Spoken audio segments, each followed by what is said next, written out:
서울의 밤은 언제나처럼 차갑고 무심했다. 비가 내리는 거리를 뚫고 택시가 달리던 그 새벽, 지은의 핸드폰이 갑자기 울렸다. 화면에 떠오른 이름은 수아였다. 절친한 친구이자 대학 시절부터 함께한 유일한 동반자. 지은아, 도와줘. 지금 당장 와줄 수 있어. 수아의 목소리는 떨리고 있었다. 지은은 피곤한 몸을 일으키며 대답했다. 무슨 일인데? 어디야? 하지만 수아는 제대로 설명하지 못하고 그냥 주소만 중얼거렸다. 지은은 재킷을 걸치고 집을 나섰다. 그 순간 그녀는 이 전화가 자신의 인생을 송두리째 바꿔놓을 줄은 꿈에도 몰랐다. 택시 안에서 지은은 창밖을 보며 과거를 떠올렸다. 그녀는 25살, 평범한 사무직 여성이었다. 부모님의 기대에 부응해 안정적인 직장을 구하고 매일 아침 커피를 마시며 출근하는 일상이 전부였다. 하지만 속으로는 늘 숨겨진 비밀이 있었다. 지은은 여성을 사랑했다. 대학 때 첫사랑을 경험한 후 그 감정을 숨기며 살아왔다. 사회의 시선, 가족의 기대, 모든 게 그녀를 올가매고 있었다. 수아는 그 비밀을 아는 유일한 사람이었다. 수아와 지은은 서로의 지지자가 되어주었다. 수아도 비슷한 고민을 안고 있었지만 그녀는 더 용감하게 살았다. 최근 수아는 가족에게 커밍아웃을 시도하려 했고 지은은 그걸 응원했다. 그런데 왜 새벽에 이런 전화를 한 걸까? 아파트에 도착하자 문이 살짝 열려 있었다. 지은은 조심스럽게 안으로 들어갔다. 거실은 어질러져 있었고 소파에 수아가 앉아 있었다. 아니, 수아가 아니었다. 수아의 여동생 민지였다. 23살, 대학생인 민지는 수아와 닮았지만 더 발랄하고 자유로운 기운이 느껴졌다. 언니. 수아 언니는 지은이 물었다. 민지는 눈물을 글썽이며 고개를 저었다. 언니가 집을 나갔어요. 부모님과 싸우고 지은의 가슴이 철렁 내려앉았다. 수아의 부모님은 보수적이었다. 딸의 성적 지향을 알면 절대 용납하지 않을 사람들. 민지는 핸드폰을 보여주며 말했다. 언니가 연니한테 전화했어요. 하지만 제가 대신 받았어요. 언니가 저한테도 말했어요. 자기처럼 되지 말라고. 지은은 충격에 휘청였다. 수아가 민지에게도 커밍아웃을 한 건가? 아니, 그게 왜? 민지는 울면서 이야기를 풀어놓았다. 수아가 부모님에게 자신의 성적 지향을 고백하려 했지만 실패했다. 부모님은 이미 의심하고 있었고 수아의 방을 뒤져 일기를 발견했다. 그 안에는 지은과의 추억이 적혀 있었다. 부모님께서 언니를 강제로 상담소에 보내려 하셨어요. 변환 치료라고. 민지의 말에 지은은 분노가 치밀었다. 한국 사회에서 여전히 존재하는 그런 미신 같은 치료. 수아는 그 압박을 견디지 못하고 집을 나간 모양이었다. 지은은 수아를 찾기 위해 핸드폰을 들었다. 하지만 전화는 받지 않았다.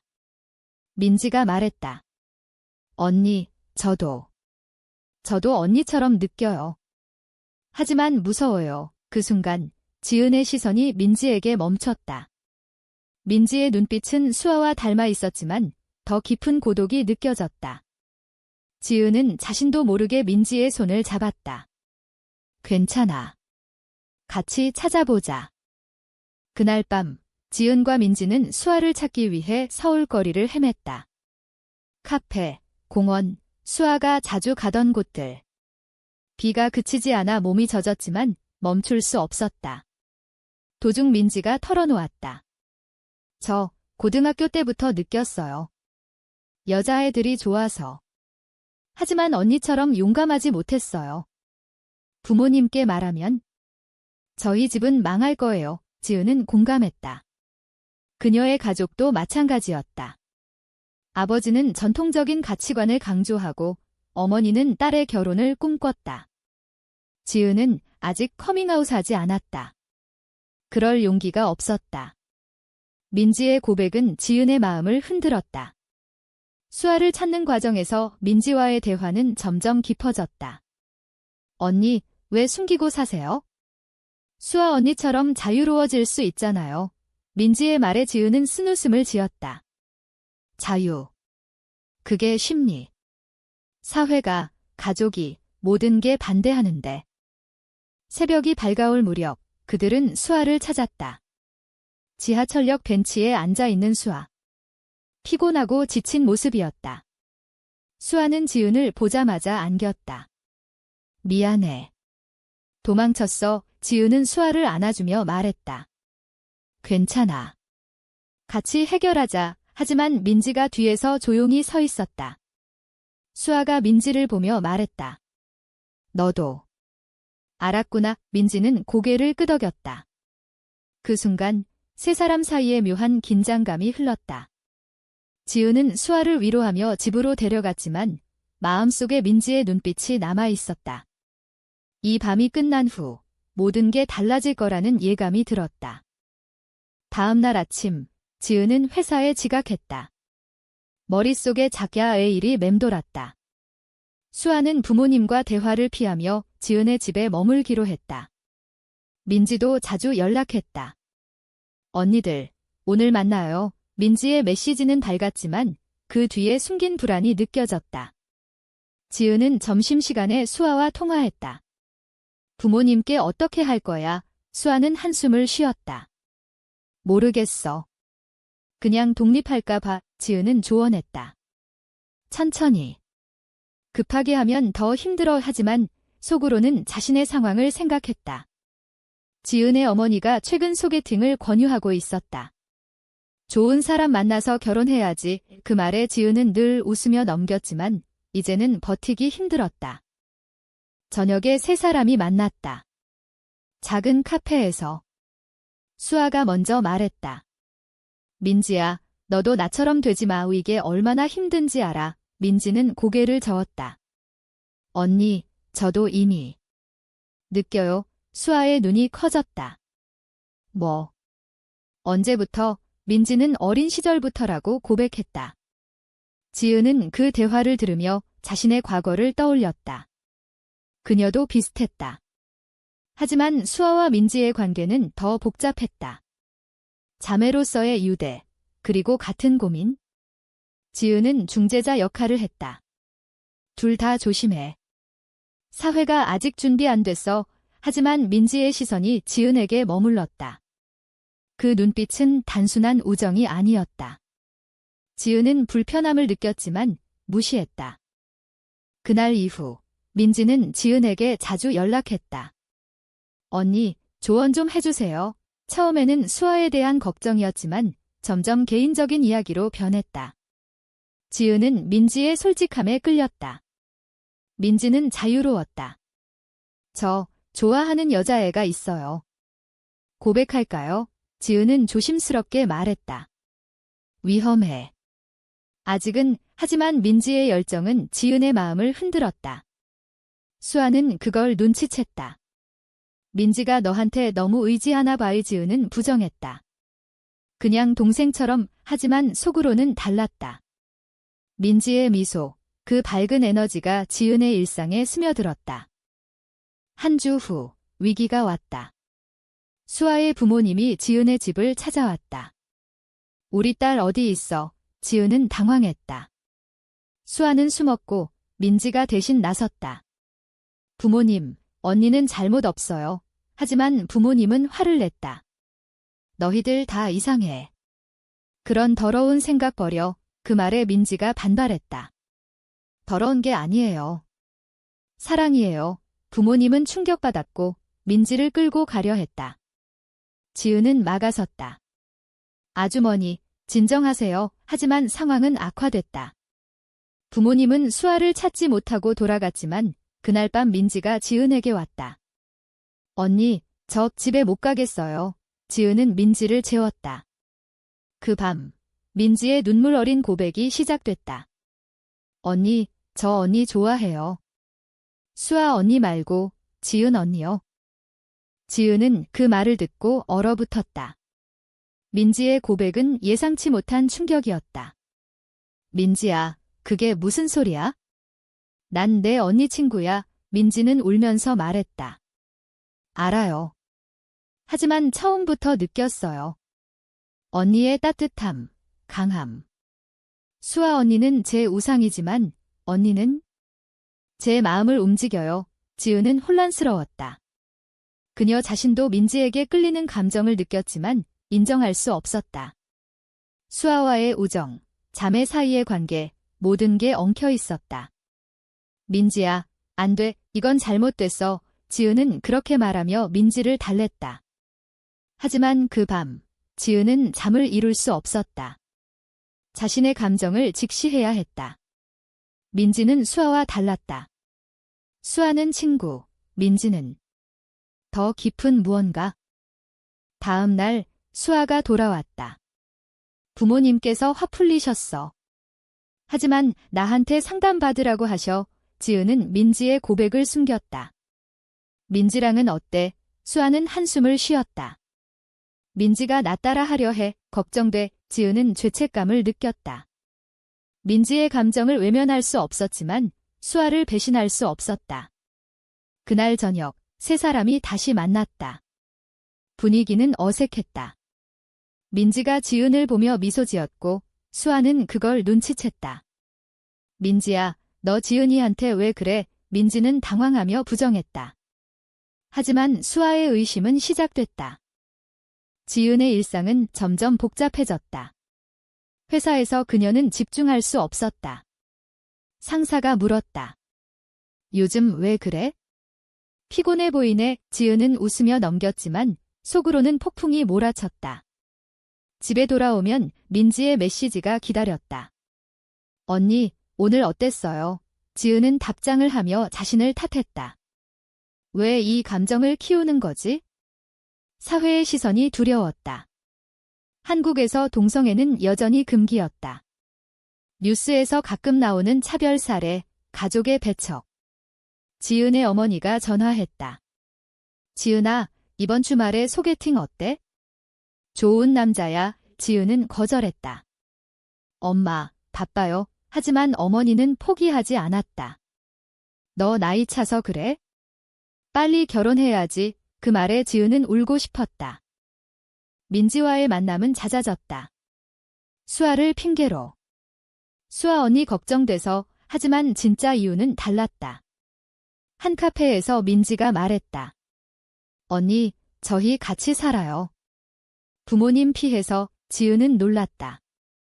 그게 가능할까? 민지는 진지했다. 가능해요. 언니만 원하면. 지은은 망설였다. 수아를 생각했다. 수아는 최근 부모님과 화해를 시도하고 있었다.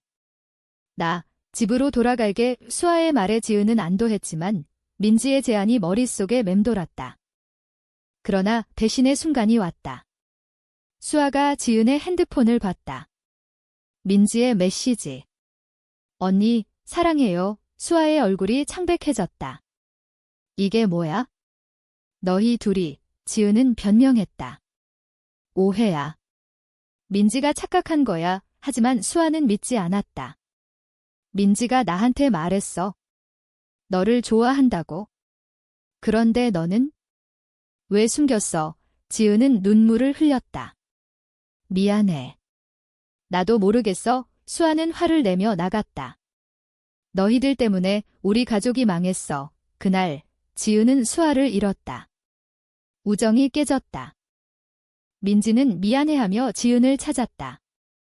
언니, 제 탓이에요. 지은은 민지를 안았다. 아니야. 내 선택이야. 하지만 그 선택의 대가는 컸다. 부모님의 전화가 왔다. 수아의 부모로부터. 우리 딸들 데려와. 너 때문에 이상해졌어. 지은은 무시했다. 하지만 사회의 압력이 시작됐다. 회사 동료들이 수근거렸다. 누군가 소문을 퍼뜨린 모양이었다. 지은 씨, 동성애자래. 지은은 부정했지만 상사의 호출이 왔다. 개인사지만 회사 이미지에 문제될 수 있어. 지은은 충격받았다. 이게 현실이었다. 민지와 지은은 함께 도망치듯 작은 아파트로 이사했다. 우리 둘이서 버텨보자. 민지의 말에 지은은 고개를 끄덕였다. 하지만 행복은 짧았다. 민지의 부모님이 찾아왔다. 민지야, 집으로 와. 치료받자. 민지는 거부했다. 싫어요. 저 사랑해요. 부모님은 울며 돌아갔지만 그 후 경찰이 왔다. 실종 신고가 됐어요. 거짓이었다. 압박이었다. 지은과 민지는 버텼다. 하지만 지은의 가족도 알게 됐다. 어머니의 전화. 지은아, 내가 왜 그래? 우리 집안 망신이야. 지은은 울었다. 엄마, 미안해. 하지만 이게 나예요. 고립된 생활 속에서 지은의 내면은 갈등했다. 민지를 사랑하는가?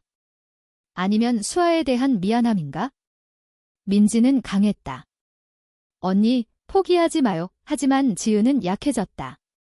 이게 옳은 걸까? 밤마다 악몽을 꿨다. 사회의 비난, 가족의 배척. 한편 수아는 혼자였다. 지은에게 연락했다.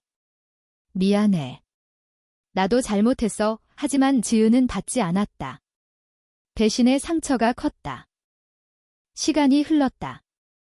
지은과 민지의 관계는 깊어졌지만 균열이 생겼다. 민지는 젊었고 자유를 갈망했다. 언니, 밖으로 나가서 살고 싶어요.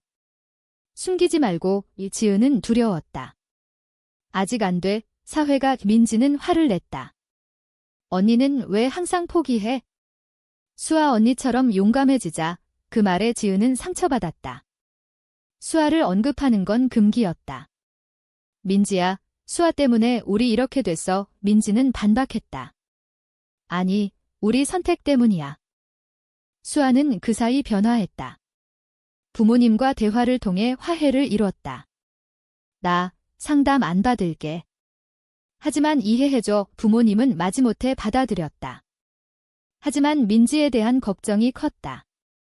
수아는 지은을 찾았다. 민지 어딨어?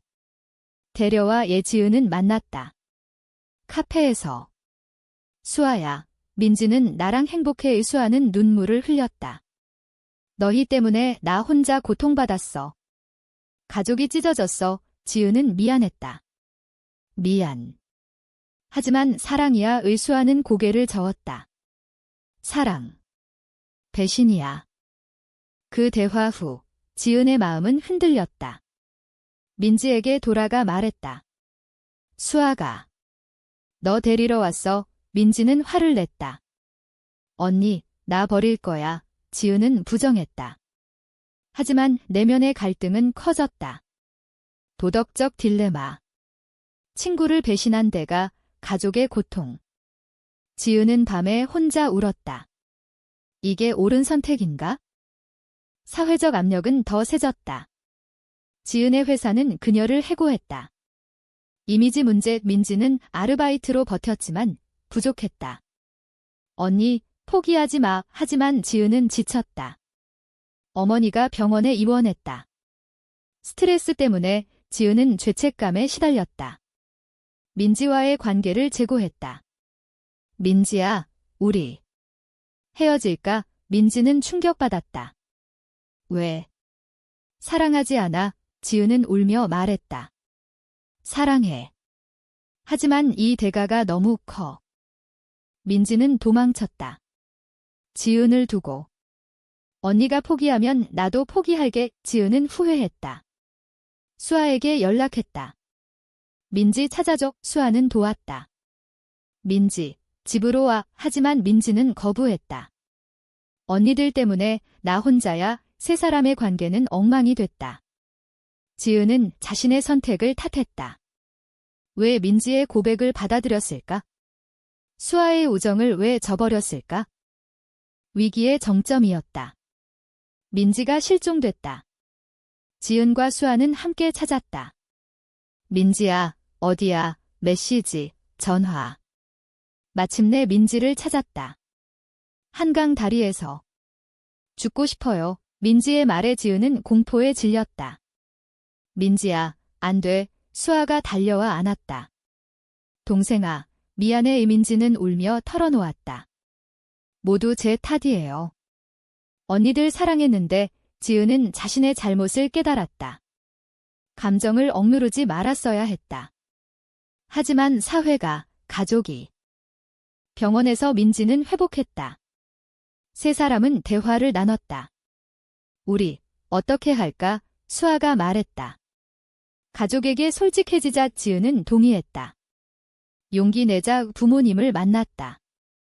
우리는 서로 사랑해요. 부모님의 반응은 격렬했다. 미쳤어. 하지만 수아가 중재했다. 이게 우리예요. 받아들여주세요. 부모님은 울며 돌아갔지만 변화의 씨앗이 심어졌다.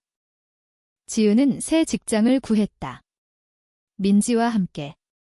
사회의 시선은 여전했지만 버텼다. 수아는 화해했다. 미안. 나도 질투했어. 지은은 안도했다. 하지만 상처는 남았다. 시간이 흘러 세 사람은 각자의 길을 갔다. 지은과 민지는 함께 살았지만 관계는 안정됐다. 수아는 활동가가 됐다. LGBT 권익을 위해 우리의 이야기로 다른 사람 도와의 지은은 자랑스러웠다. 하지만 내면의 갈등은 사라지지 않았다. 이 선택이 옳았을까? 가족과의 화해는 느렸다. 어머니가 말했다. 이해하려 해. 지은은 눈물 흘렸다. 사회는 변하고 있었다. 하지만 여전히 힘들었다. 이야기의 끝에서 당신은 지은의 선택이 도덕적으로 옳다고 생각하나?